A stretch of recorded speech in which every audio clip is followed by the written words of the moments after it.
more information you have, the better the decisions. Data is crucial to do important decisions in Dota games and even before the Dota game in preparation. It's really cool that a big company like SAP is investing into esports and that I can be a part of it is amazing. 10 teams remain, but that is about to change. 2 more elimination series, and there has been a clear fulcrum shift in the day. These last 2 matches seem to be more evenly matched than what basically got set up by a whole bunch of upsets that made up the day of play yesterday. My name is Rich. I'm going to be your host, and I'm joined on the desk by Nahaz and Lacoste. And we're going to talk about the first series that we are jumping into, Fnatic versus J.Storm. Let's start by just talking about Fnatic. What has this squad really looked like to you throughout the year? I mean, Fnatic is in a place right now that they've been in a lot of previous seasons, and that's that they're looking incredibly dominant against SEA opponents, but have yet to find that big win against one of the top squads in an international LAN. Now, that might have occurred during that breakout 2-0 win over EG during their group phase at this event, but as we've seen, EG may have righted the ship a little bit in the last series, but has struggled so far overall in the tournament. I mean, Fnatic only dropped 1 map in the entirety of the SEA qualifiers getting here, finishing the first seed. I continue to believe Abed, as you see right there, and DJ, these 2 are as good at their position as any players in the world. These guys are absolute game breakers. MP, still some stability questions, has had some opportunities with a lot of teams internationally, hasn't necessarily made the most of them. Lacoste, how much stock do you think we can put in that 2-0 that you see on your screen against EG for Fnatic? Well, EG could be facing some problems with their drafts. We already talked about them being one-dimensional a little bit. A couple of the games that they lost were because of the drafts. But EG, they are the kings of the down bracket, of the bottom bracket, so they always somehow make it through. They are the kings of the lower portion of the bracket. Yeah. They're already making their run. Fnatic trying to get as deep in that lower bracket as EG is, and to do it, they have to go through J.Storm. You're seeing some of the ways that Fnatic even managed to get this far in the tournament, but I feel like we can talk a little bit more about what we've seen them pick already. Is anything looking a little bit weird to you in this lineup, or is it pretty standard? Well, one of the things that you notice as you look at that previous graphic, right, is that most of the teams have been picking up their supports relatively early in the draft in the first 3 picks. They are leaving DJ's hero to that 4th, or even you saw the one Grimstroke lost the 5th pick. They understand that for this team, protecting DJ's matchup, getting him on a hero like a Rubik or an Earth Spirit, where he can really influence the game, that's as important for a lot of other teams as protecting that mid matchup. And they play Tinker. This is the hero that we don't see too often. If there are not many heroes in this meta that counter Tinker, so they could sneak in another game with Tinker. And as you mentioned, DJ, in one of the games today, I saw Chaos, they 10th picked Earth Spirit. That was a mid for Wii. That should not happen. Like, this hero is too valuable, and you need to have a player on your team who plays these heroes. They definitely have one in DJ. All right, now let's talk about their opponent in J.Storm. This team, one of the main talking points was definitely the fact that they have somewhat of a new roster here. We were a little bit curious about how Fear was going to perform. Now that we've gotten to see them play quite a bit, are there any series that they've played on their road to the lower portion of the bracket that indicate how strong they're going to be in your mind, Lacoste? I mean, they just won 1 game in the lower bracket. That's it. They lost 4 of their matches in the group stage, so they're really not looking good. And I think everyone was surprised that they swapped Milan with Fear, because Milan, I would say Milan was their best player. Okay. I think they needed to keep Milan. I'm not trying to take any way away from Fear, but it feels like when they played with Milan, they played better.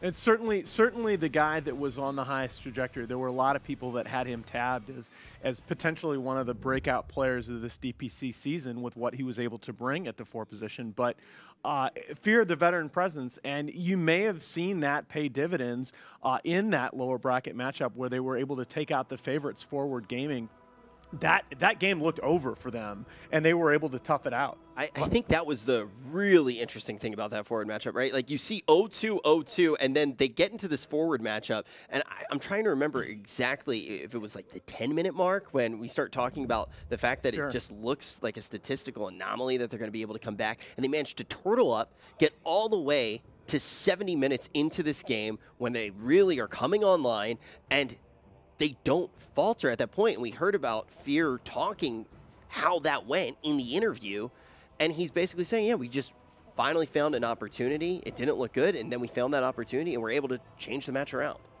Oh, yeah. I mean, one thing that could possibly be good for them is that Fear brings a lot of strategy to the table because he's the veteran of the scene, and maybe Jimmy, their coach, needed to work with someone who's familiar with, so him and Fear have a long history together. Well, I think when you talk about strategy, you got to talk about March. I think he's still, to me, one of the brightest guys in Dota. You know, it's hard to show that with a new team that's still gelling. The one thing that you see on the right side there, and you noticed in the previous draft that stood out to me, was the Phoenix. That's a hero that most teams have gone away from at this tournament. We haven't seen a lot of Phoenix picks, but still in the patch overall, Phoenix 19-34 before the 35-minute mark, 32-16 past 35 minutes through the group stages of this tournament. It is a hero that scales into the late game because of that Sunray, which is no longer utilized early like it once was.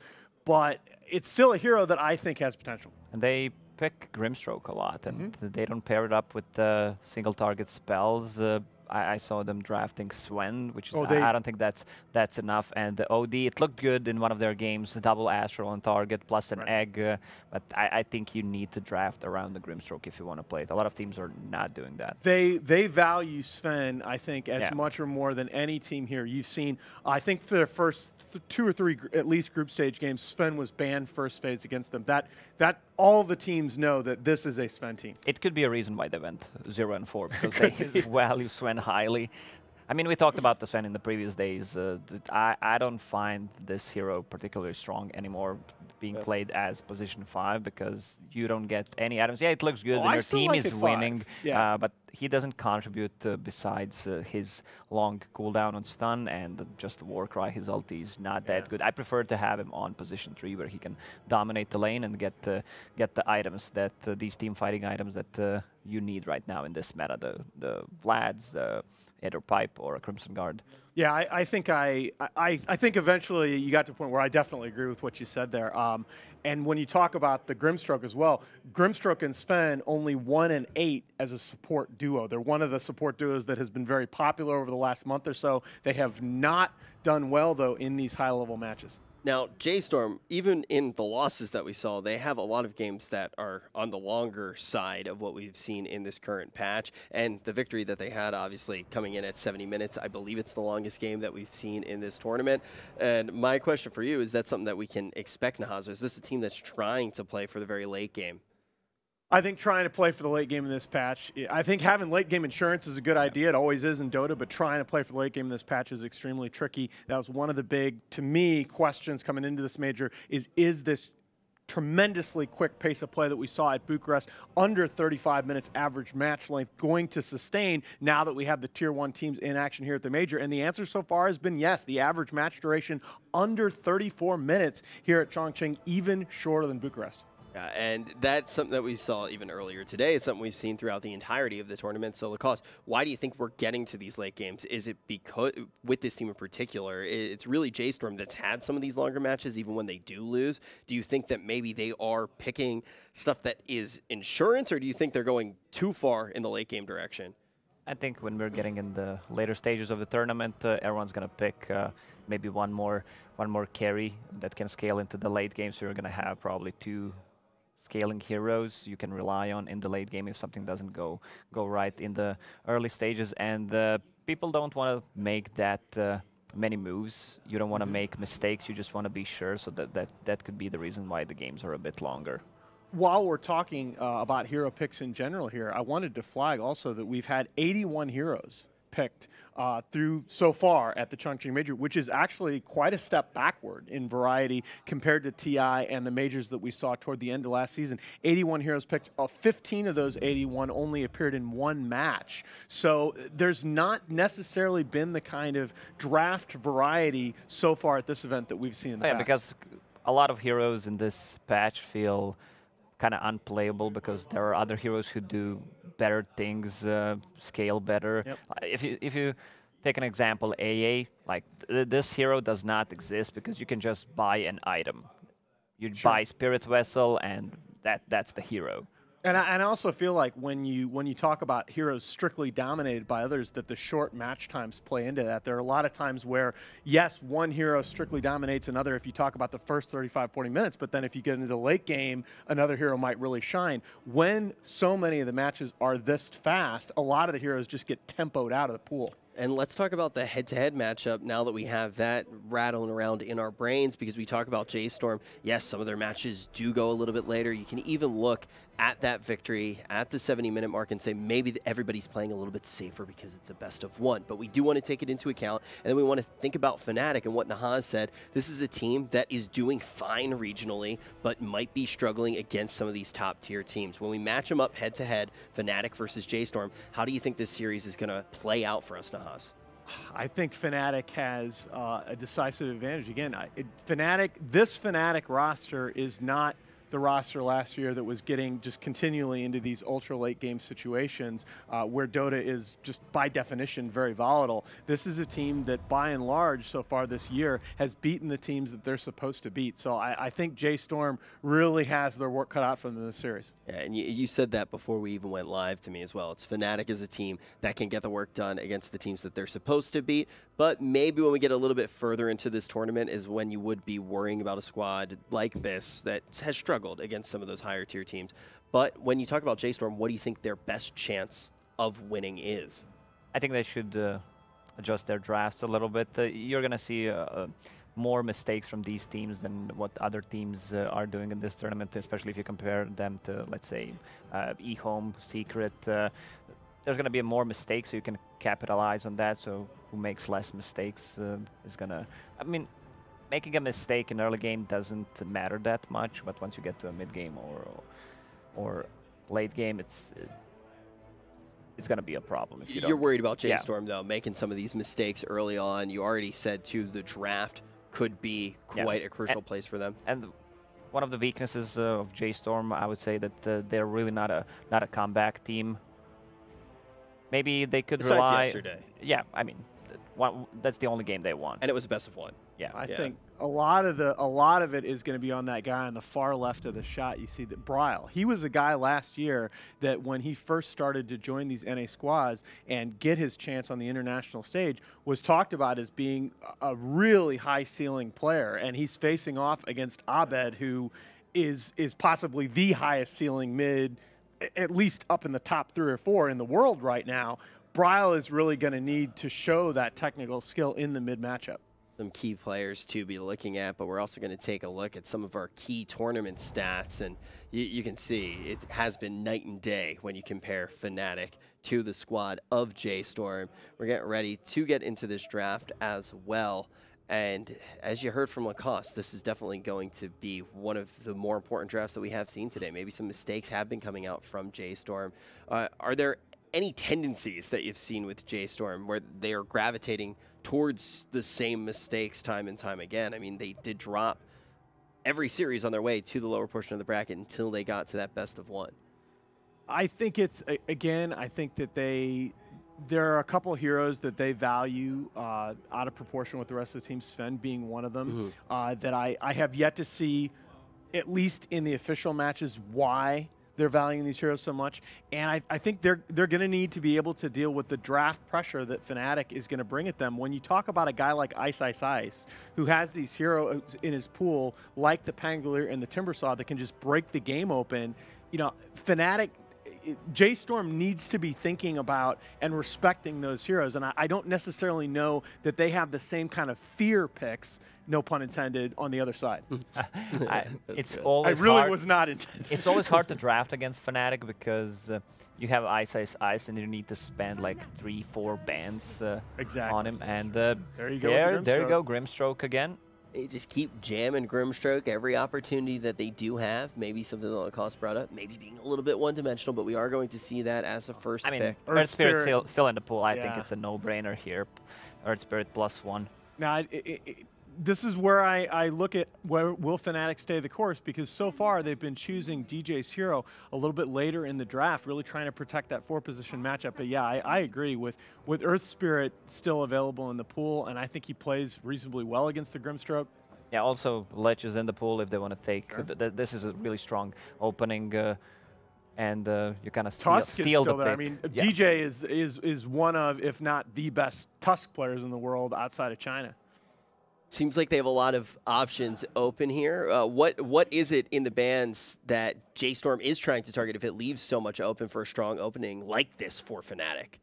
Well, I think I think they're doing something that you sometimes see where they know they have to respect the 4 position in the draft, so they're just going to leave all the heroes at that position out there. Because you can only pick one for DJ, and then you choose the one that you feel plays the best against that. You've opened with what's likely going to be your 5 position in Grimstroke. At least that's what we've seen it mostly in this tournament. And okay, Fnatic are going to continue to protect that. Okay, this is better. This is better. What they're going to do is they're going to, instead of picking a dedicated 4 like a Rubik or an Earth Spirit, they're going to pick a Tiny that can be a 4 but can also be put in the hands of Abed, as you see on the screen, in the mid-roll.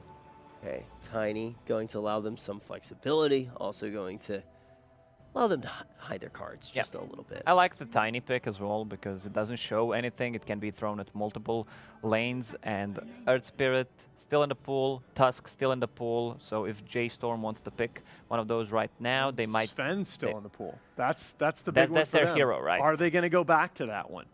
Because I still don't see. I actually still am a little bit different from you, Lacoste. I still like the 5-position Sven potentially. I think that Warcry is just a fantastically powerful spell, but there are just so few teams that have shown success with the core Sven that I question whether it's a true flex pick. All right, that's reasonable. This is the hero that we didn't see that much. Like, he used to be a lane dominator with the decay. He should still be. It's extremely strong against the strength heroes in general. He barely loses lanes. Also, we see more and more tri-lanes, and that's where he shines as well. Yeah, I also really like with the rework to his ultimate, he gets that flat HP bonus when he pops it at level 6. And if you look back and you look at the win rate differentials, back when a bunch of heroes had those like plus 150 HP or plus 100 HP talents at level 10, the win rate differentials on those talents were insane. Well, Undying gets a big flat HP bonus just when he pops his ulti at level 6, lets him be in the middle of that team fight, applying that damage amp. Oh yeah, these 2 heroes also don't deal with Tombstone. Right. Ledge doesn't hit it. Tiny, you do not want to spend your time hitting a Tombstone, really low attack speed. And there's the ban. That's the Tinker ban. Exactly. There are not many heroes in this meta right now who can counter the Tinker. And the question again, right, when you see the Undying on board here, is PL has just all but disappeared. And that used to be the hero. I mean, there were several matches that we saw in the Bucharest Minor where there was a first phase Undying, and you saw actually 4th overall pick PLs. It's just a snap reply. But why haven't we seen the PL at all? Because I've just heard so many analysts saying PL, and we just don't see it. I would try. I really can't answer this question because I don't know. I still think the hero is strong, at least in my book, especially against these heroes, against Medusa, let's say, where you need to build a Diffusal Blade, a Mana Burn on him. I'm not sure. I'll have to have a chat with someone who's smarter than me. I think it's what you said before, though. I really do. I think that the games are just so short now that people feel like PA is so dangerous with a Deso, and then if she gets BKB on top of that by like 25 minutes, she's just such a force that a hero like PL, whose power curve ramps up a little bit more gradually, will struggle to match her in games that are almost always going to be over by late 30s. Yeah, one of the reasons could be that he has like really weird peaks when he's strong and weak. He can't contribute that much before he gets the Diffusal Blade. If you compare him to Phantom Assassin, you can just TP and get a couple of kills in return if they decide to dive a tower. And when he gets a Diffusal Blade, he's extremely strong, but then he needs 2 items after. Like, he can get either Manta or just straight the Heart, but it takes a lot of time to farm it. Right. One thing to mention is this OD comes on board third for Fnatic is that I haven't seen them do that a lot recently, but in the past, MP has played a decent amount of safe lane OD. So while this is much more likely to be Abed's hero in the mid lane, don't rule out kind of the late counter pick. I think one of the reasons could also be that J.Storm ran this combo, Grimstroke OD as well. I'm just a bit afraid that Fnatic doesn't end up with a lineup trying to counterpick J.Storm. Yeah, I agree. I Jimmy's think sleeping. Jimmy, you need to wake up, buddy. Yeah, stay in the trees, Jimmy.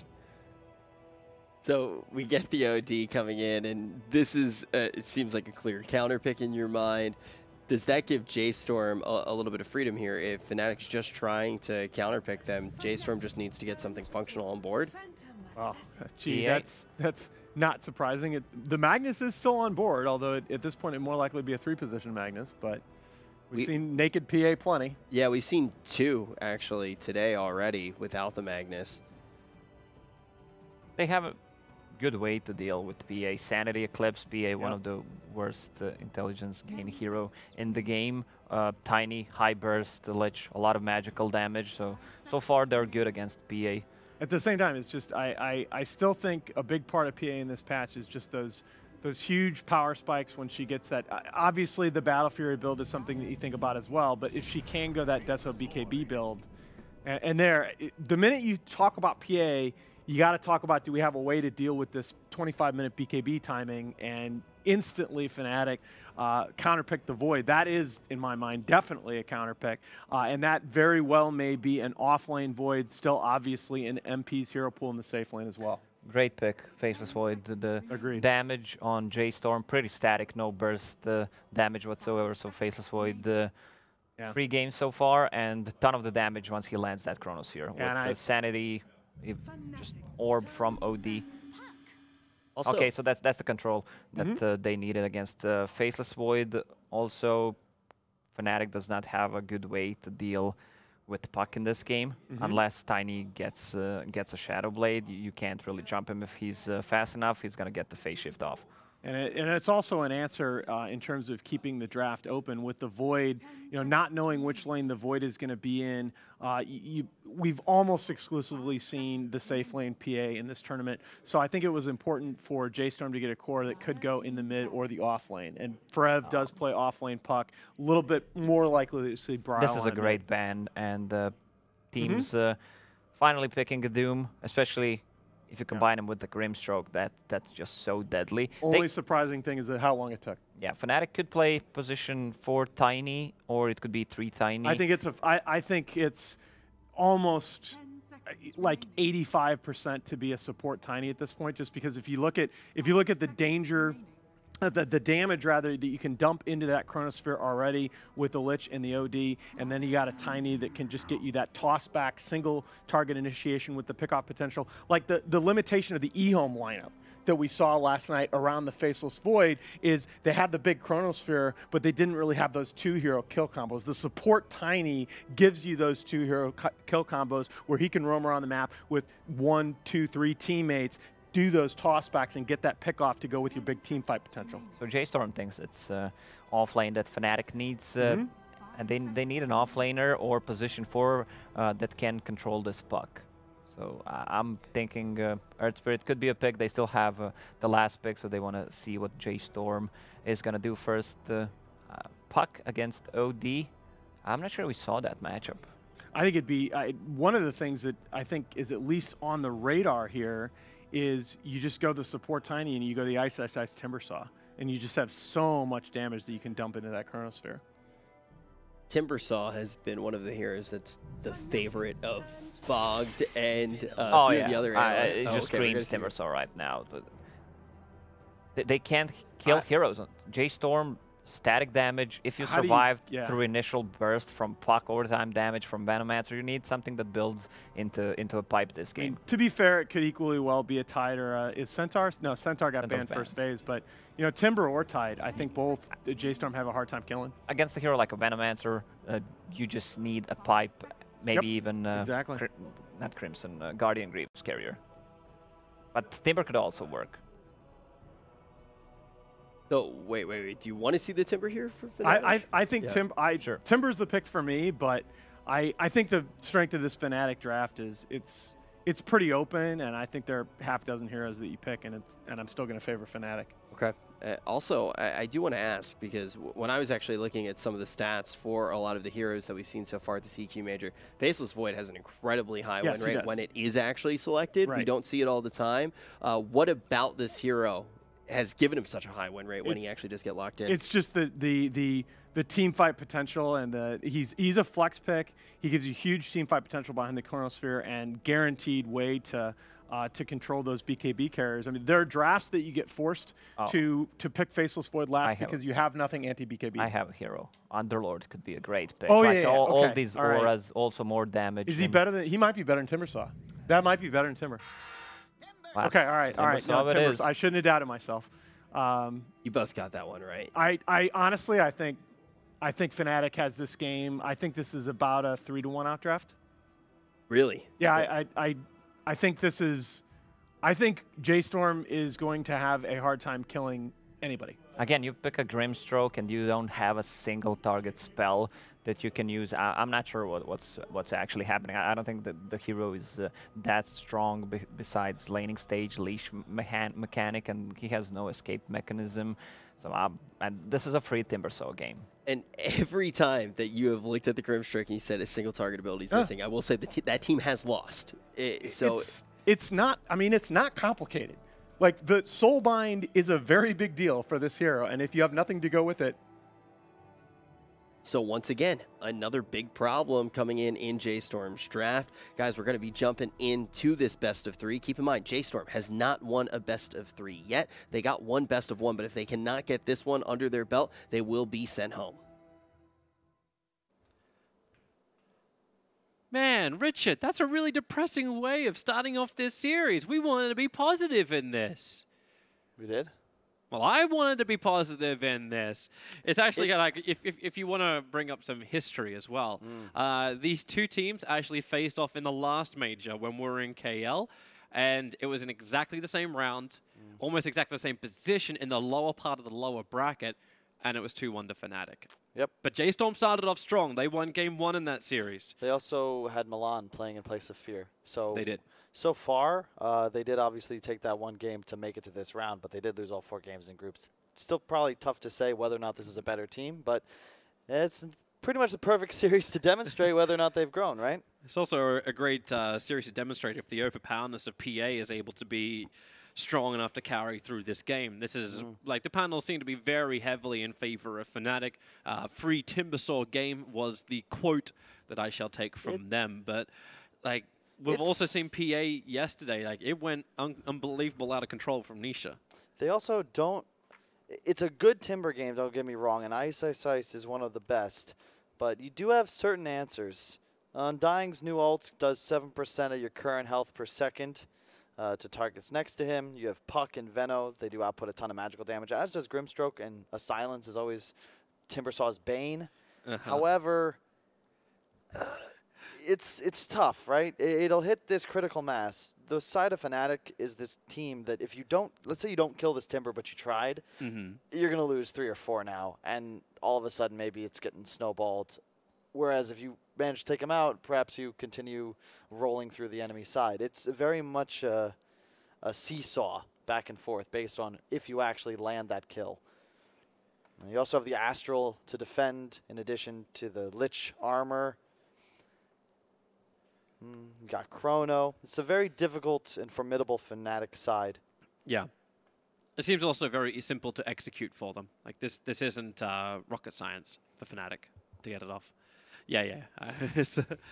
Yeah, so we're going to have laning matchups that we're gonna have a dual lane top, Lich and Void. This could be a scenario where DJ might look to TP up there once he recognizes that it's a safe lane tri lane. But I like this choice because Forev is a solo Venomancer, and you can't really hit a Tiny. And yeah, you're gonna actually have the TP forced out from the Undying, but this is a lane dominator that you're now gonna place against a Timbersaw who's already hit level 2. Yeah, it doesn't give a damn about It seems Undying. very late. Like, even the harassment in the lane, like, is this when you actually bypass going in for any kind of Plague Wards and you just go for, like, a 4-4 build? Obviously, like, getting a couple in Plague Wards is going to be good for you. Well, you certainly don't skill Gale first, I don't feel. Yeah, he went Gale first against the level 1 reactive armor. Poison Sting is the kind of, like, the harassment he needs against Ice. Well, yeah, it's just also, I feel like when you have a double wave coming at you, it's better to push the lane back because now you'll be at a slight level disadvantage, but it's no big deal. Venomancer's biggest issue is that he only has 47 base damage, and last hitting, especially under tower, is nigh impossible. Top lane, Grimstroke PA versus Void Lich. Probably got to favor the Lich in any scenario like this. But it's really just a trade, right? Like, yeah. Who's going to land a kill without a mistake from their enemy?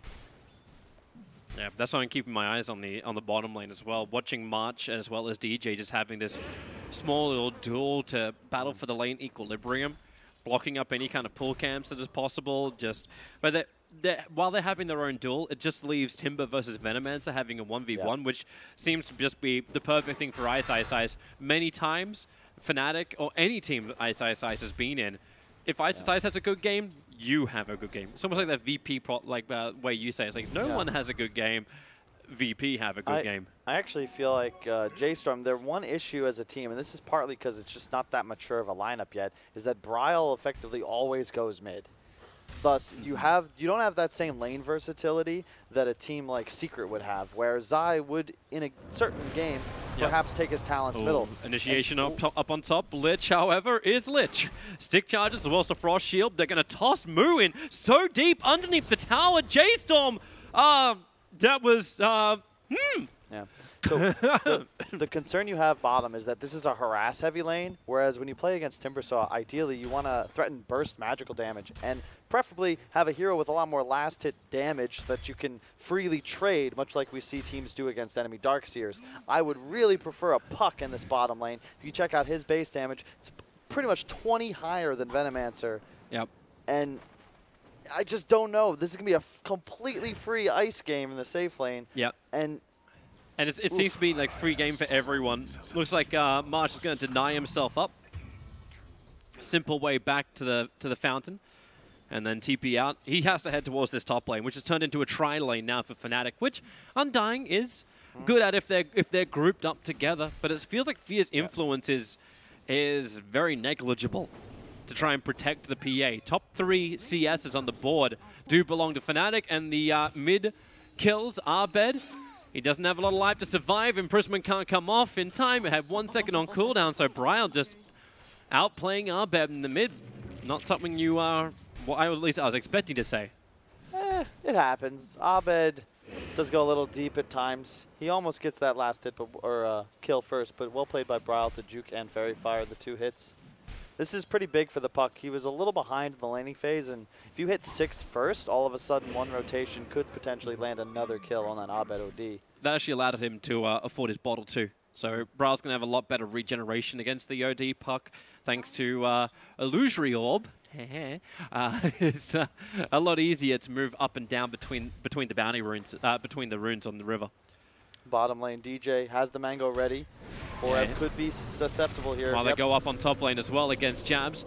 But that Frost Shield, so hard to get through. And the follow-up stun, they will control him long enough. Meanwhile, on bottom lane, it was that initiation you're talking about. DJ, Mango popping to get the toss back into Ice.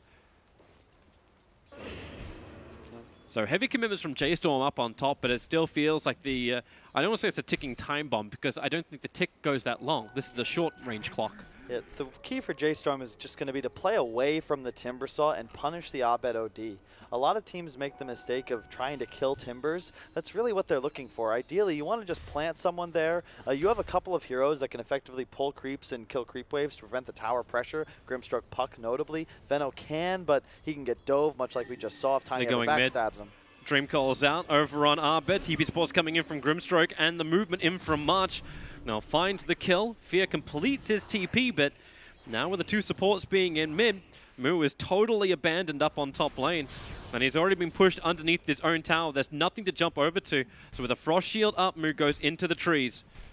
And that's the disparity. As soon as Puck hits 6, OD, anyone else wraps around, you're going to go down immediately.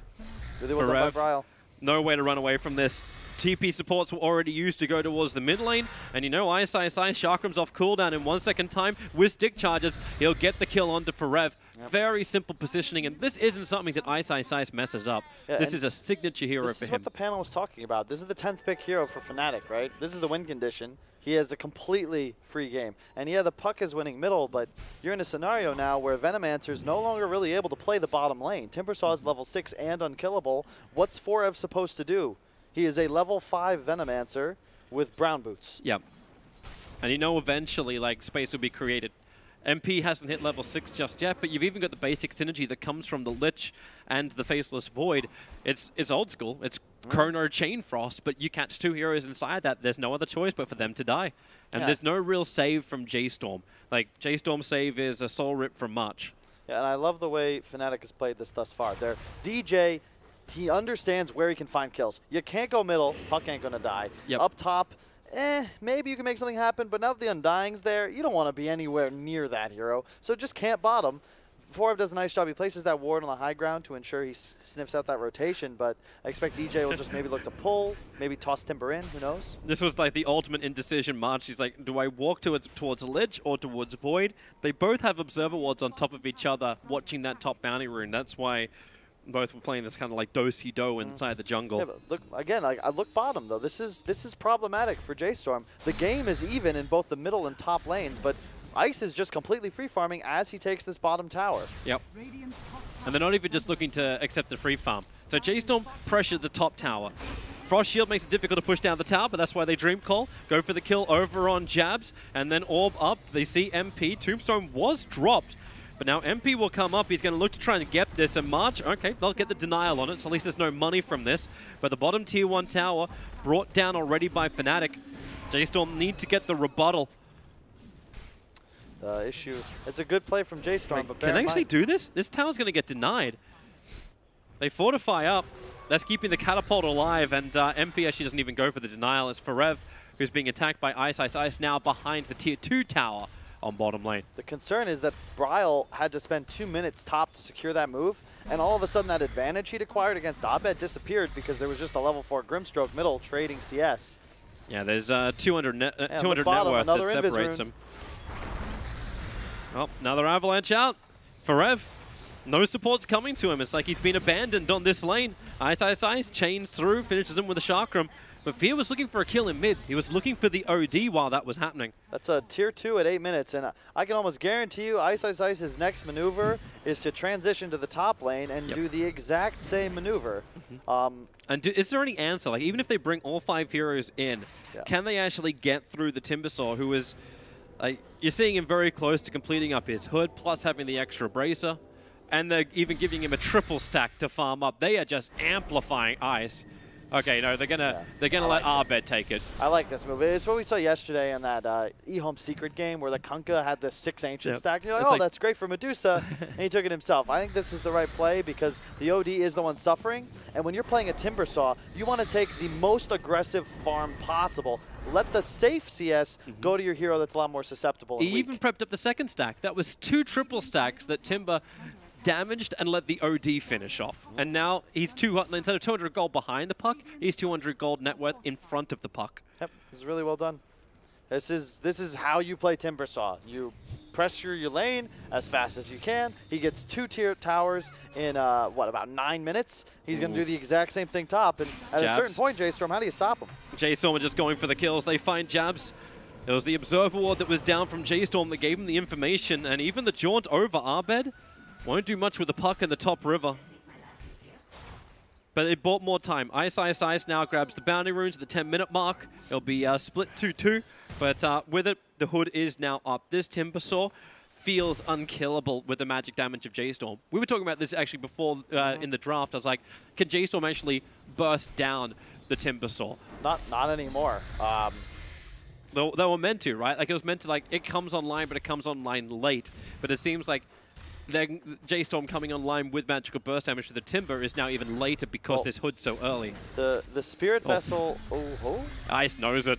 Ice totally knows it. He's only got 9 charges in the reactive armor, but he still believes he can just bully J.Storm out of this mid lane. Well, they're going to silence him up. He'll break free of it pretty quickly. Bottom lane, Chronosphere onto the Phantom Assassin. Support's coming in from Lich. He has Chain Frost, but DJ lends the Avalanche and the Chain Frost. They get as much damage into Mu as possible. Even with 1 charge, he will not be able to survive. Moves down into the lane, but they do bring him down. Yeah, and look, like that was a free kill on the PA, and there's 3 heroes middle just eventually seceding the tower. This is real rough for J.Storm. They're about to fall behind about 4,000 gold. Difficult for them to make something happen because PA Veno, like, they're just not in the game. And sure, Bryle's having a good time, but it's just a puck. You've got to have a plan. Like, he's going in for a Veil of Discord, so they're even looking to amplify this damage of J.Storm. But at the moment, not a lot of it is going to be like heavy magical damage. Even the Venomancer is very underleveled. He went 4 points up in the Plague Wars to allow him to farm. But it's a 2-2 build on the Sting Gale. It feels like Fnatic are members of like a World of Warcraft guild, and Ice is all about the PvP, right? He's trying to get people to play Battlegrounds with him, and his team they're just AFK and Ironforge, like farming the auction house or something. I'm sorry, man. He's playing his own. No one else is even in the vicinity. I make my money on the WoW market. Like, this is the dream for the rest of Fnatic's heroes. You've got one guy just kind of planting himself on the enemy side of the map, creating as much space as you could possibly need. This is one of those times, too. It's probably going to be one of the latest Battle Furies you'll ever see from a PA if she actually gets to complete it. Like, she's the same level as the Tiny. And right now is not even 1 item into the Battle Fury. Into mid. Now they have a crack over at the Timbersaw, using that Veil and the amplification of the damage. But you see Ice's confidence. He's not even triggering his Hood of Defiance. Yep. He's doing a great job. It's 75 mana he doesn't need to expend. I'm actually surprised Abed is going to go for the Force Staff. He just finished it up. Thought he might have been able to get away with a Midas, but I think this works just because that BKB timing, as we discussed time and time again. Yeah, they're smoking up. Brow Smoke's going to break. And who's even get the kill on? Dire Observer Wall gets planted. Radiant as well. And look at Ice. He TP's over. There's a PvP opportunity. Please let me be involved. Yeah. He's just planting himself in between the enemy and the rest of his allies. It's okay for J.Storm just because they have the PA. We've seen this hero win a lot of games that maybe a different hero wouldn't have. But at the same time, at a certain point, you're going to have to deal with the Timbersaw. At a certain point, PA is going to have farm.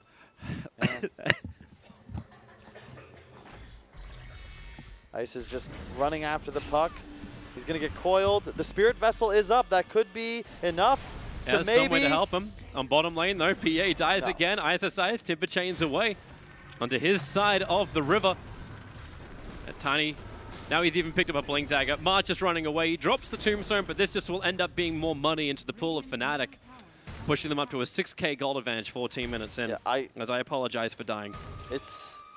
You actually just, that's a mistake from J.Storm there. Like, yeah, you've got Spirit Vessel. You feel confident. Oh, we can maybe deal with this Timbersaw. You can't. You cannot kill Timbersaw. If you commit all 4 heroes, maybe, but I don't even, you don't have any stuns. It's still not enough, because by the time they get him low enough, Fnatic can bring in support, and that's something that Fnatic has shown that they're very willing to do. Yep, like they'll TP in friends to help out. They're going to 4-man smoke up, reveal Ice, let him pressure in the mid. And if J.Storm want to fight, they've got a Chronosphere. They don't have the Chain Frost just yet to commit, but they've got a Chronosphere to commit. They're looking for a big kill. Fear's the only one that's really revealing himself, but they want the fight in mid. They find another target. It's March Undying. Probably not the one they wanted. They would have wanted another core. Look up top, though. Fear in trouble. Oh, Abed's going to miss him. That's Only literally just. That 2-tree gap was the difference. They will get all 4 runes on the side of J.Storm, however, so that is a win. Some deep wards placed in the meantime by Jabs, however. I feel like Farev's Plague Wards actually doesn't help him in the mid. Because if they attack Ice, he gets the easiest charge of reactive armor ever. Downside of the J.Storm support duo is something we talk about a lot as well. They don't have any natural rotator. So the early to mid-game stage, it's effectively just Puck as a playmaker. Veno is not in this game. PA is not in this game. And it's very difficult to do that when you have Ice effectively preventing you from doing anything. You're the one that can safely shove waves against him, so you neutralize the only guy that could affect the map. I also love, too, the fact that Fnatic is finding the stacks of J.Storm. This is their comeback mechanic. This is what they wanted. They smoke up. Dire have already scanned. Now, there's no one under this. So their smoke will go begging or wear off in about 2 seconds. If they don't find their target, they lose their triple stack of Ancients to both the Timber. Okay, DJ, he's in a little bit of trouble. Support not coming in fast enough. Faces 4 is behind him, but they're taking this long to kill off DJ. Yep. -7 gold going the way of DJ. 217 going to J.Storm Bryle, so 422 gold is what J.Storm make out of that movement, which is not terrible, but in the meantime, OG free farming, Timber top. Damage on the tier 2 tower. It's a catapult wave as well. Ice knows he can just stand around as long as he can tank for the catapult. Oh, that chrono. 2 on the edge. Jabs, let the ulti go. When 2 are combined, okay, it won't matter. Abed, he decides to commit the Eclipse. That'll be a popping Puck as he comes out of the Astral Imprisonment. And it really feels like Fnatic have this game by the balls. There is very few, like, I've avoided asking you the question, how does J.Storm get back into this? Because it seems like they don't showcase a plan either inside the game. It's difficult. You're in a position where you can't kill the enemy cores. And that, you know, of all the things that frustrate me as a Dota player, the one that's the worst is when you feel powerless to kill the enemy. If you cannot stun them, if you cannot catch them, you feel powerless, and you're at the mercy of their decision-making. Will they take that fight that they kind of just, you know, like we saw eHome do yesterday against Secret, diving tier 2. Come on, 5v1. Lich is a little bit too far away. He's got a Lotus Orb on the Timbersaw now. He's just racked up the base armor. Even without reactive armor, Ice is still an absolute beast. And anything you want to try and, like, you want to silence him, he just dispel quickly, too. What? Like, J.Storm love Grimstroke. They've picked it every single game it was available. However, in this game, they have no synergy with the hero. I suppose you could double Soul Rip a target, but traditionally we see this picked up with these offlaners like Beastmaster. Yeah, that'd be perfect. Doom, quite nice. Double Roar, double Doom. Doom was banned out in the last part of this phase, and he would have been the perfect pickup as well against both Timber as well as OD. It's that ability to jump in and silence up a hero, almost delete them in a way before the fight begins. It's also an excellent counter pick to a Timbersaw, just because that Infernal Blade does max HP damage. But you're in a position now. You're going to smoke again, but I expect Ice is going to do his best to ensure that he is the only one. He'll be like 3,000 units further forwards than any of his teammates. Up top, OD, though, that's going to be your target. But I believe he's going to get the hell out of dodge ASAP because he recognizes I am not where I want to be right now. They need to make space with this 4-man smoke gank. Battle Fury timing for Mu, it's not great, but it ain't absolutely terrible.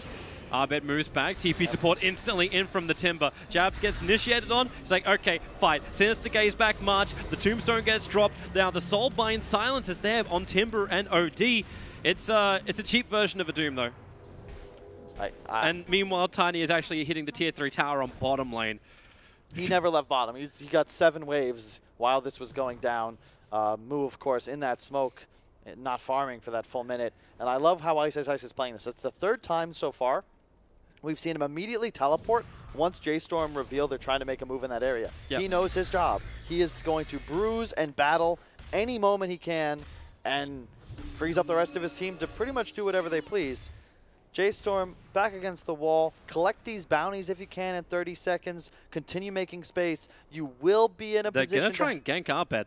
He actually just used Imprisonment to farm up the wave on top. They have silence available from the Grimstroke, and Venomancer has connected over on the Gale. So the damage output is there. Lich is moving up, and they will find the kill on the OD.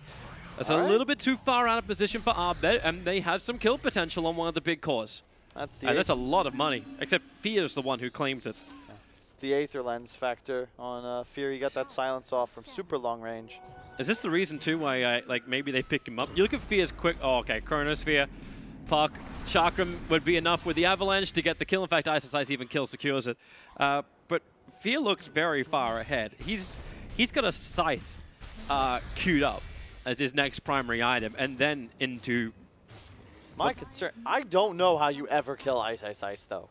Like the net worth is even one when thing. hexed. He's level 16. That's 3 above anyone on the side of J.Storm. He's going to go Lotus into Greaves. He'll have 2 methods of cleansing the Solar Crest and the Gale. Here they go again. Gale him up. Vale, whatever you've got, throw it in the Nova. MP, he's going to come in to help out with the time dilation, and they will try and get through him. Chainfrost also will arrive, and Ice goes down. That's the way to do it. It's just a 4v1. Kyle's Caster Curse does kick in, and maybe with a run through the back, OD has now arrived. J.Storm committed the whole kitchen sink, but maybe they didn't. With the Soulbind, Abed and DJ are connected together. It kind of restricts their movement. It's the 3-legged race for Fnatic, and they're actually losing. 2 heroes, maybe a little bit more. J.Storm still looking for the fight. A phase shift, dodging all the Avalanche. He'll Dream Coil as well for everyone to get back into this engagement. And this is actually Fnatic just doing what SEA does best, allowing J.Storm to get back into this fight. Abed even burns the 10-second BKB. DJ wants to TP back out. Okay, imprisonment. That's on nothing. Oh.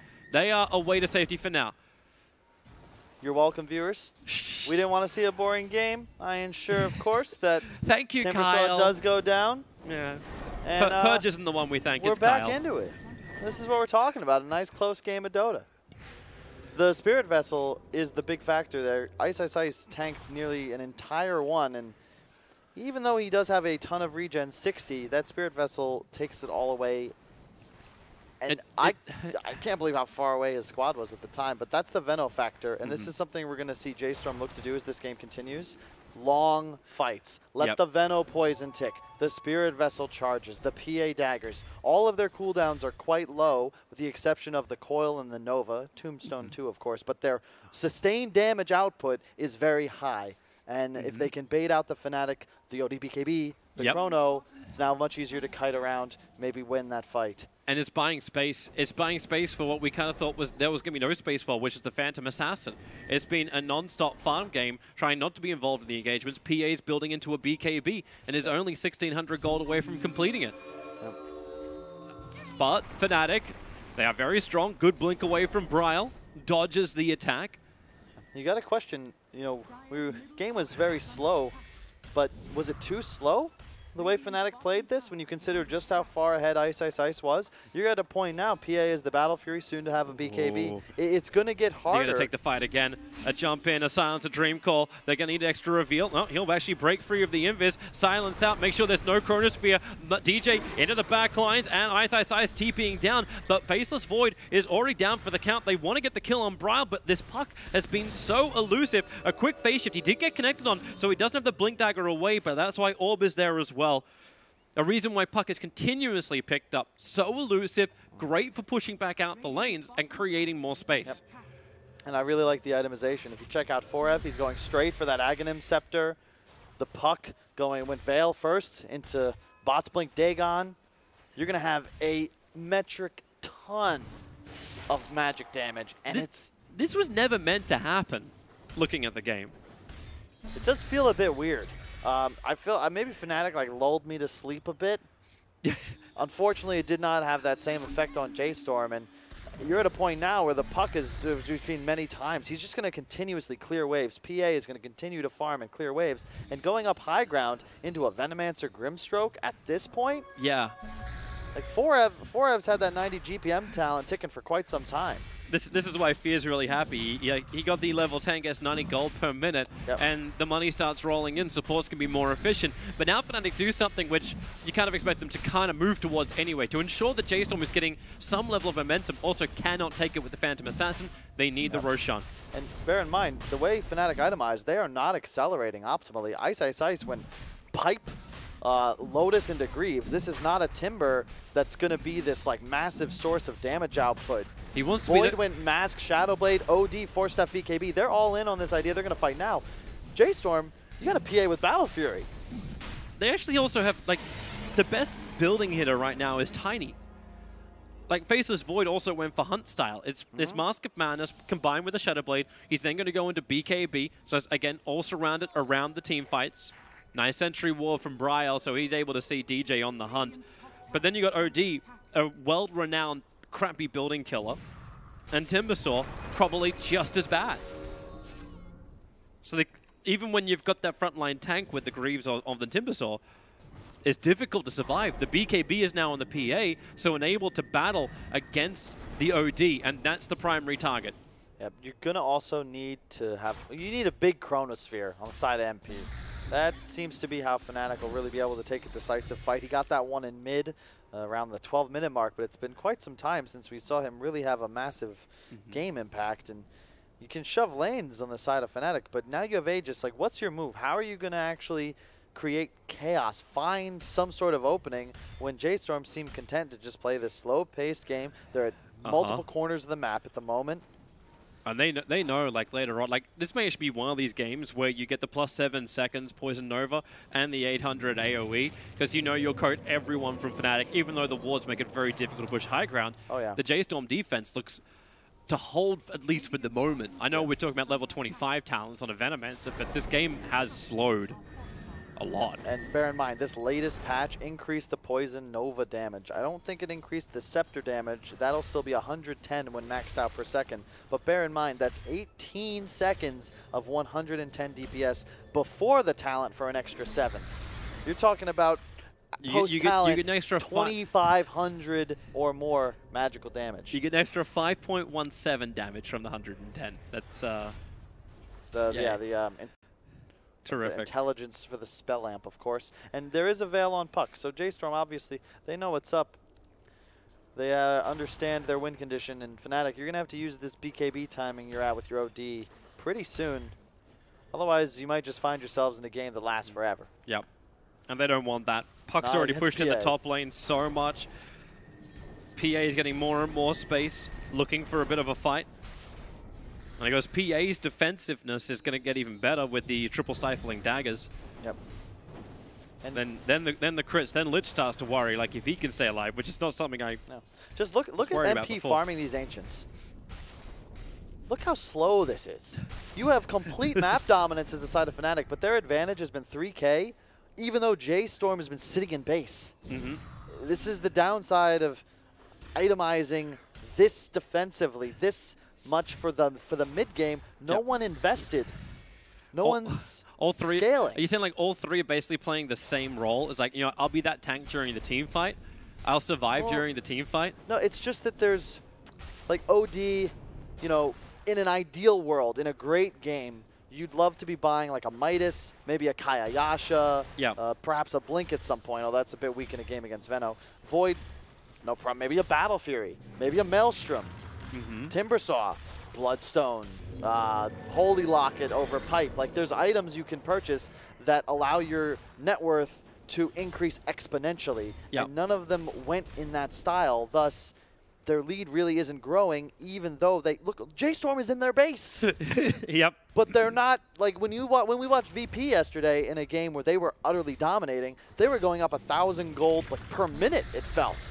Because they were just eating so much of the map. You don't have that ability on the team of Fnatic just because of the way your heroes have itemized, solely because of that. They're coming out to fight. J.Storm don't want to stick in. They need to be able to push out one of the lanes. Puck's really good at doing this, and they're going to find the one who was on the side lane pushing. It's DJ. Sentry wards planted. Even Marsh dropping Tombstone as well as the ulti. They want the kill on DJ quickly. Tuck getting a lot of damage to do it, but now MP, Chrono, it only caught one. It only caught the Undying Death, another one they want, and then they even turn back just to take out the Tombstone. A huge waste of a Chronosphere. Now, the BKB was at least burned on Mu, so he loses that, but this is not what Fnatic was looking for. Even Fear's getting space on bottom lane. Top lane, Hex over on Arbed, so they found a way to catch out the Puck, but phase shift. Watch this timing and watch the Puck. Blinks away. Like, Arbed even knows this isn't a kill. He walks away.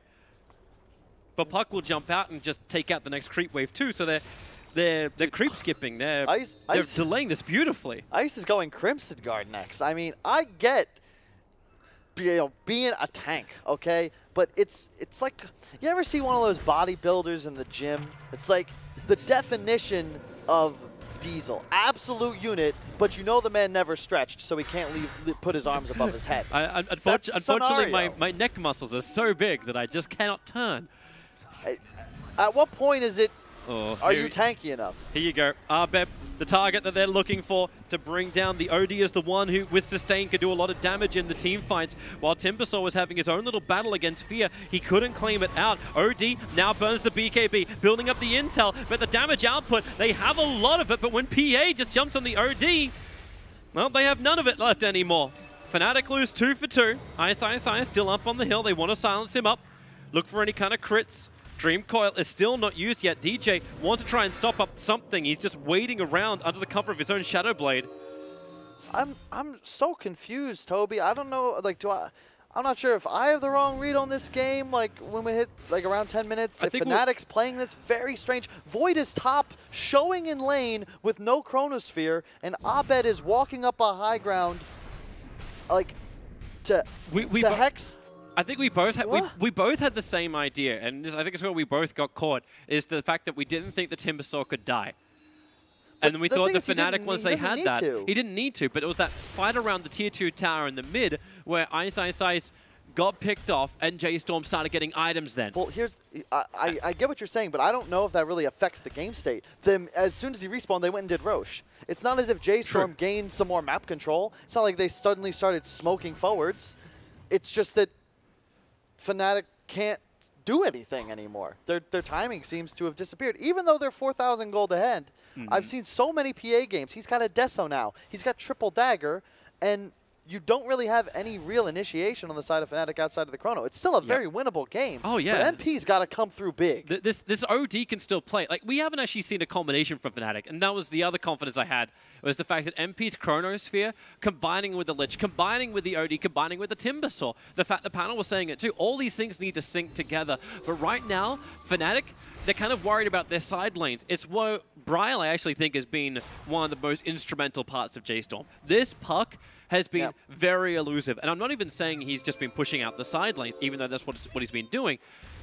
After they won the fight in mid, Bryle was putting himself in front of the Timbersaw. He was saying, look at me, focus on me, bought time for Forever to get Aghanim Scepter, bought time for the Battle Fury into BKB for the PA. All this time starts coming in from J.Storm, and where they had no options, they were resolute. They stuck around and they got him. It seems to be that the team that acts is going to get punished.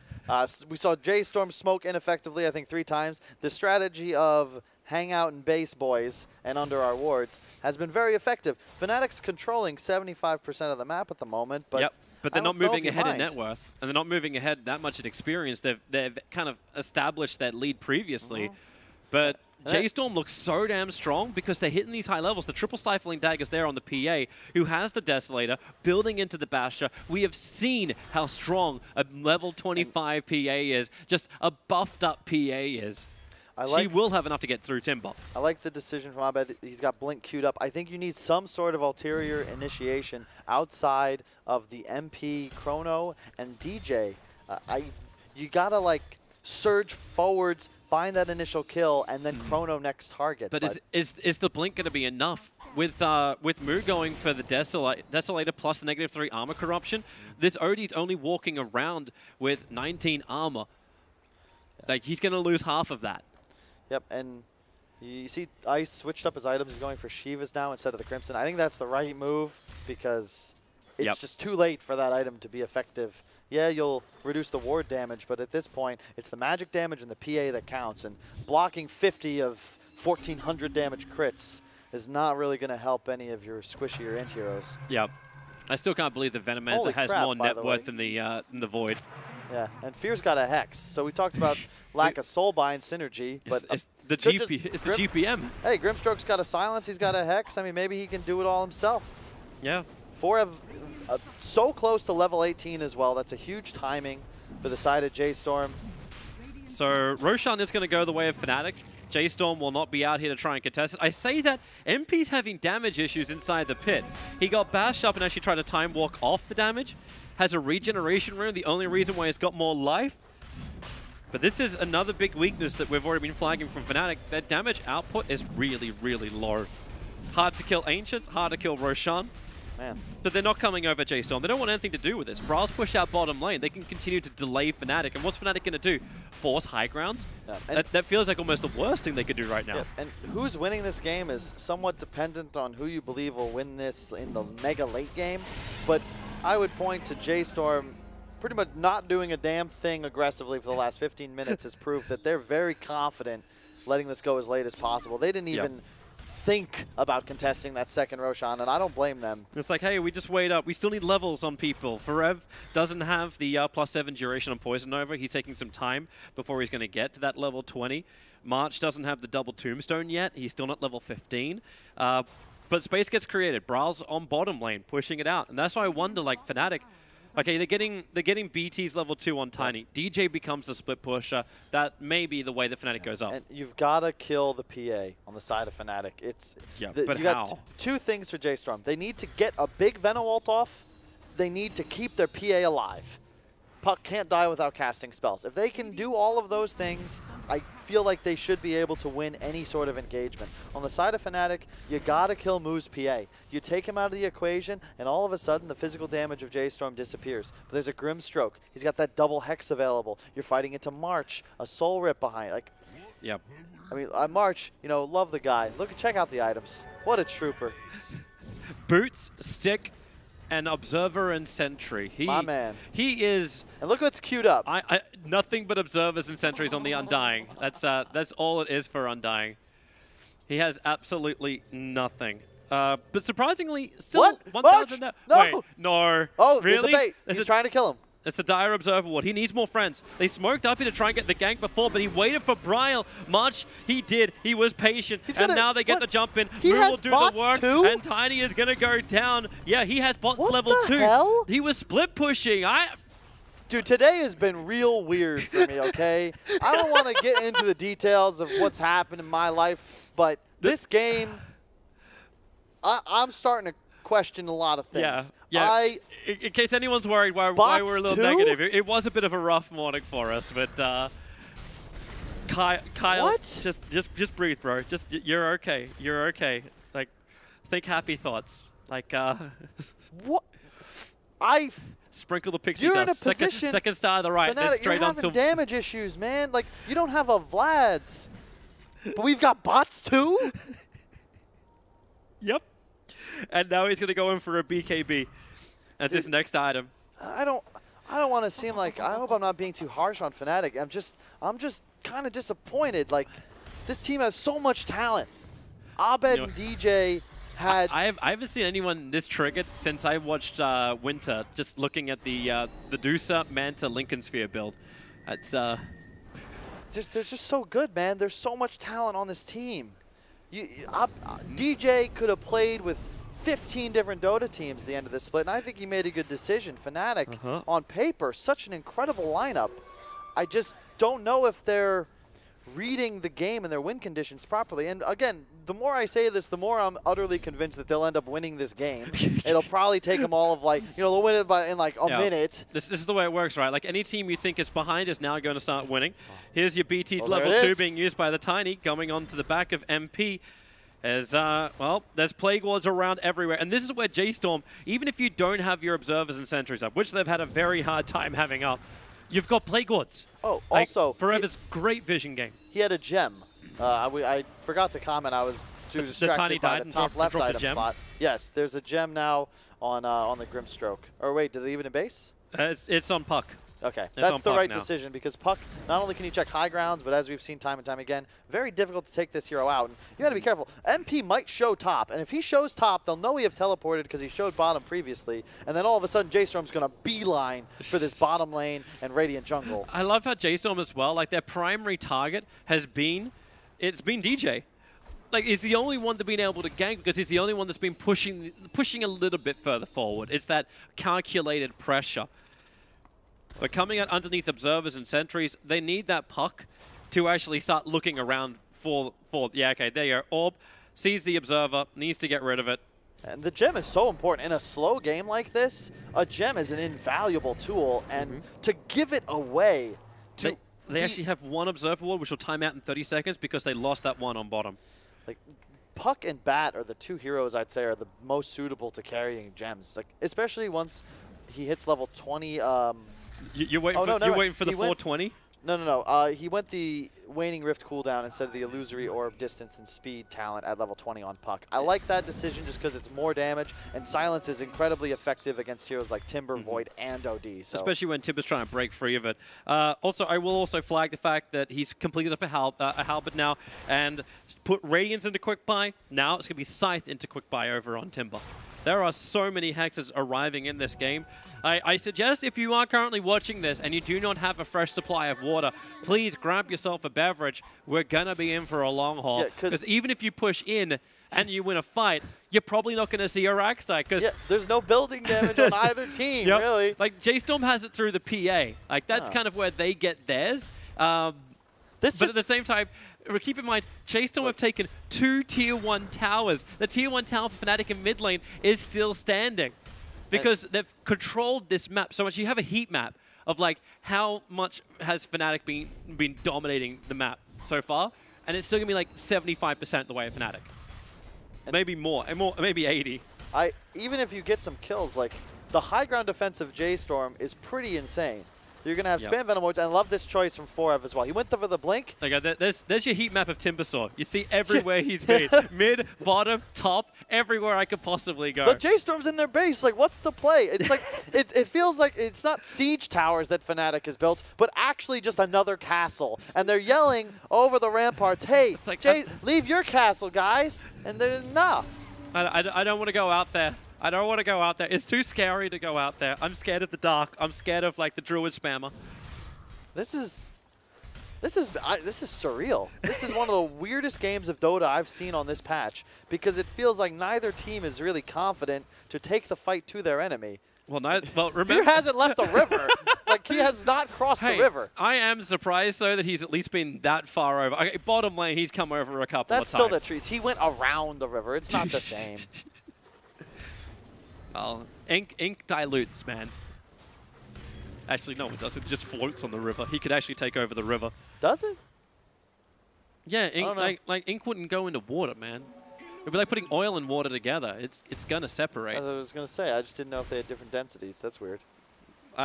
We should. I mean, we probably have time for an experiment. Yeah. Can someone get us a glass of water and a pot of ink? Because everybody has that because this is the 1800s. Man, like. This is just like, look, Ice is completely alone middle, but J.Storm has no... So every time I've seen J.Storm smoke, they've smoked out looking for the lane where Fnatic are not, which is why they keep catching the tiny. Oh, look at that, the level 20 Venomancer. He's got that. He's got 7-second Poison Nova duration. Combining with the axe. And he knows, I actually even love this. Like, how many times you say, like, a Venomancer jumps in, gets the ulti off, the Plague Ward's reveal, Ice, goes over towards Forev, and already triggering off the Aeon Disc. That's meant to be his saving mechanism when he blinks in. They've even put Tombstone down in the middle of the lane. Hex onto March, Undying, but the Soulbind and Forev, he gets the big Nova off onto the 2 big cores. Chain Frost damages minimal. Forev and Fear, they're instantly going to die, but remember, moves in this fight. Look for the big damage from the Phantom Assassin, because he may be the last sole survivor of J.Storm as he tries to battle again underneath another Tombstone, wants to back off. Ice, still alive and kicking, and he's still got the Halberd. He'll disarm the PA. That's why they move forward. Kronos fearing up on Moo. Buy back in from the Grimstroke. He needs to save his core, but this comes so late that now it's Bryle as well as Fear together. The other silences, but it's a BKB on the Void, jumping in, able to get a little bit of extra control, even throwing it back over towards Fear as he goes up the hill and away. They want to go up, and yep, that's what I was looking for. Time walk forward. This will be a dieback over on Fear. Buybacks in from Undying as well as Venomancer. Both TPing towards the top now. Bryle, he doesn't really want to fight this. He doesn't have the Dream Coil control. The Fnatic have the first opportunity in a very long time to do some damage inside the J.Storm base while the PA's down and refusing to buy back for the moment. But Forev, let the duration go. It's a Poison Nova that lasts forever with the Aghanim Scepter buff up. But damn, March, he just walked up. It's like he wants, this is the way I get my Tombstone down. Dagon to the front lines, MP munches on the cheese, gets more life back. DJ wants to find his target. He's lost his teammate in MP thanks to the crit and the follow-up control. They just keep the Tiny in there. It's 103 seconds to face his boys down. DJ, he lives for so long that the Chain Frost flies up towards Moo. They'll bounce back down into the creep wave and into the fight. Fear, he's actually just, well, okay, Jabs. Jabs is, he's battling up against 2 and will die. Dude. That's it. And Timbersaw TP's out inside the Dire base. What the is this game? The question I have, like J.Storm, they buy back on everyone except for the person I felt like should in Moo. Moo is the guy that's the threat. If you don't buy back, then your team can't really do a damn thing. He buys back anyway, but it's after the tier 3 died. Fnatic was never actually going to get that Rax, and the objective they targeted had already faded by the time you're back in battle. Now you've got no buybacks on a hell of a lot of heroes. Moo needed to save his money so he can get Satanic. One of those great interactions we saw yesterday. Satanic actually triggers off the Stifling Daggers. Yep, oh, and someone just left a bottle casually in the bottom. Hey, anyone who wants some free money? Oh wait, right. Did they actually? They purposefully did it. It's Bryles. Yep. So PA can hold on to the double damage rune. Man, this is just a wild back and forth game. Fnatic now with an AK net worth lead, but. They're silencing up on mid with a Dream Call. Timbersaw, primary target. He already disables over on one. Stunned up and March. They're going to try and steal as much life. Double damage from Moo. Now it goes to work. They need to keep him controlled. First Tombstone is down, but Abed in with the hammer, but the Nova return. The damage will be high onto Fnatic, but J.Storm, they've lost him. And remember, they bought back heavily too. They cannot force in this fight any harder. Moo doesn't want it. He's trying to find a way out. Throw a Stifling Dagger or not, but now he's hexed and inside the Shark Room. Cannot move away. He must turn around. Back into the creep wave, the Lotus Orb, the Abyssal Blade. He stuns himself. Briley sets the silence so Timbersaw cannot keep moving in, and then Moo turns around for the fight and kills off Ice down for 100 seconds, but it's not done yet. MP, he's got the Chronosphere available. He wants a target. They thought he was there. DJ goes for the blind avalanche. Does not hit what he wants. Over towards the Shrine, which is on cooldown, but Brile, he needs to be able to live. He's got the Gem of True Sight, and it will blink away, sees the Void coming, but then walks back over and then jaunts out. He almost baited MP's Chronosphere. Well played from Brile, just to have the awareness that his PA cannot die and ensures that he's on the high ground to give him that jump away. Otherwise, Mumo certainly goes down. And while that's probably not the GG by any means, because it would have just been Void Tiny left alive, like he's dead for a while, and there is no buyback on this PA. The Satanic is a huge item. You can see, like, just with the mask, he was able to sustain through that fight. With this item, he'll have like 7 get-out-of-jail-free cards just by spamming Q. And those hexes, you can't cleanse them, but now they're going to last a third less time. You have 420 on Puck. He is skyrocketing. Goes for the full Dagon upgrade now. Keep your eyes on those buybacks. Who's dead for a long time? Brile. Short range jump up. Gets rid of the Observer and Sentry. This is the third Roshan. Moo's going in for it now. OD will respawn while this is being done. Unless there's too many crits in from... Okay, Lich! Tossed up and brought down. Jabs almost dead. March with the Decay is the one to find the kill with the Tombstone up the hill and the Soul Bind and the Dagger Slow. They just can't move away. Moo jumps in for the kill, but he instantly changes attention over towards Abed, who's shrining up, getting the regeneration and the Void Chronosphere. It will catch him, the OD, but does not catch Brile. Faceless Void still needs more damage. The Soul Rip, they keep Moo alive, but not enough. He goes down. 2 minutes on the sideline for him. Then they go another, tossing the corpse over towards Abed, able to finally TP out. March is in no man's land, but hey, it'll be 2 Tombstones down. No, he's either one timed out. So Roshan, without the Faceless Void, I don't think they have enough damage to do it. So Ice goes for kill instead. Over towards Brile, who'll blink his way away to safety. This game is just absolutely, well, chaotic. Bottom tier 2 tower will fall as well, thanks to the creep wave having momentum from J.Storm's push previously. They cannot do Roshan Fnatic. It's not possible with their lineup. Yep. They have to go back and defend. And this is the thing we see. You know, I watch Secret VP. Very rarely do they ever not have the ability to do Roche, to take towers. Both of these sides, suboptimal carries for buildings as is, but when they're both dead, like this is, oh man. Yeah, I can't think of a proper reference. Like Timbersaw is in the, like this is the battle of, yeah, hey OD, can you come in and actually use this spell immune target? Oh wait, you can't orb. Let's get it done. They'll get there. They'll get there. Can we kill it? Yes, we can. Positive attitude. That's what needs to be taught into this one. If they can get the refresher shard into Abed too, that means double Eclipse, double BKBs. This starts to look a lot better for Fnatic, and they seem to have the abilities to get up. But I'm also looking at J.Storm, thinking about coming outside their base, and they won't think about it anymore. It's going to be Faceless Void to walk in. He has the Aegis, the Immortal. Refresher Shard is on the OD. He'll drop his treads for this. And J.Storm, this will be one hell of a defense if they can hold. I'd really like to see Forev pick up a halberd over that pipe. I want to see him disarm OD whenever possible. That's the hero that's going to win this game for Fnatic. Abed's damage output, especially when you throw in that Refresher Shard, keep chasing. Absurd. The Hex is out. BT's level 2 coming into whack onto the Timbersaw. He will get still a 3-man Nova off. The rest of J.Storm do not want this fight. Veno's down for a minute and a half. They are coded, but there's a lot of regeneration inside of the Fnatic lineup, so they will be okay with this. It's also a double damage Faceless Void, itching for a fight. Do not group up J.Storm. They have Chain Frost available. That's why MP and Jams just looking to work together. And find the breach. There's a DD on MP for just a few more seconds. Whoa. Ice is going in. You'll get silenced up. Fortification, buying some time for J.Storm. Now remember this triple stifling daggers. Mu doesn't get a crit in any of them. It's still so difficult to go high ground though, just because of the amount of spam damage J.Storm can pump out. Bryle sitting on 7,000 gold, saving buyback. Doesn't have enough for the Hex plus. What was OD doing? Chilling. He Shivaed and then 4-staffed the other direction.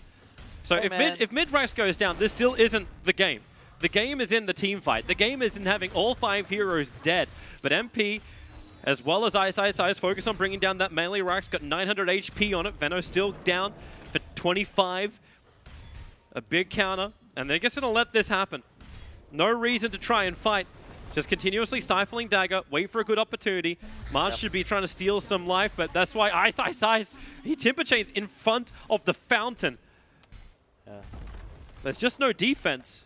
PA versus OD, that's the name of this game. Void's damage isn't negligible either, but it's all about that OD. March triggering the ulti. Veno is up and looking to fight. He's TPing towards the front lines with the Tombstone down. PA being controlled by DJ, tossed up at the back, but it's the great Chronosphere from MP. Locks in Venomancer, locks in Undying. Venom even never got his ulti off, but the Soulbind in the front of the base. Abed is dropping quickly, but MP will finally come down to help him off. The Hexes are chained up. Mu will fall, and this looks like it should finally be the game, unless something magical could be pulled out of their arse from J.Storm. Unlikely. March is stealing as much as he possibly can. It's Abed as well as DJ standing strong. J.Storm, they have no more defense. Ice is going for tier 4 towers. He wants this madness to end, and end it now. Well, Abed thought he was good. Never forget the puck. Toss him around. DJ, he's got 3 of these to do it, so Bryle gonna get some vertigo. It's a big creep wave pushing in. The tier 4 towers are being attacked. Fear will respawn up. There's another toss. Puck, he knew he had buyback available. Just committing it. Trying to slow this pressure up. Soul bind them together. Get the Hex. The double take on! He actually breaks their souls!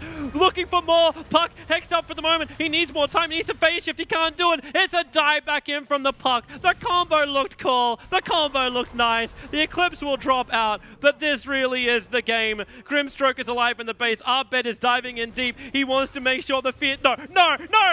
What are you doing? He's going to go down. It's GG call anyway. The game is over. The madness is done. 53 minutes. And Fnatic take game 1.